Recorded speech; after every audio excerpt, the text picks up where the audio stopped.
After the people had rested and had plenty of fresh, cool water to drink, God's cloud led them to another dry, rocky desert. The people quickly forgot about God's goodness. The people grumbled, forgetting that it was God who was leading them. Why did Moses bring us here? There's no food to eat. Moses felt very sad as he listened to the people grumble and complain. God had done many wonderful things for them, and still they didn't trust him. But God was patient. God had not forgotten his people, and he was still taking care of them and wanted them to know that he would give them the things that they needed.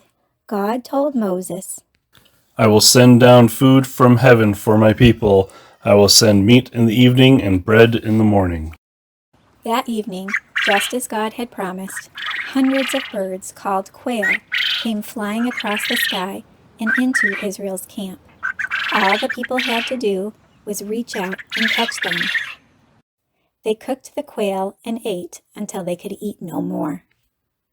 The next morning, something else happened, just as God said it would.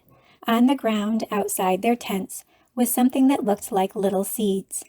It was certainly something they had never seen before. Manna? It's the bread God gave you. Then the people eagerly filled their baskets with it and made it into little cakes to bake. Oh, that manna that God had sent was delicious. The Bible says it tasted sweet like honey. The next day when they got up, there was the manna on the ground to make more cakes of bread. Day after day, week after week, the manna was on the ground, waiting for the people when they got up. God never once forgot to give food to his people. Moses told the people, Of what you need each day. Do not take more than you can eat. Do not save any for another day. Some of the people disobeyed. What if God doesn't send manna tomorrow? We better get more in case he doesn't. So they picked up enough manna for a couple of days. But the next morning, the extra manna smelled terrible, and it was full of worms. Grow! It had to be thrown away.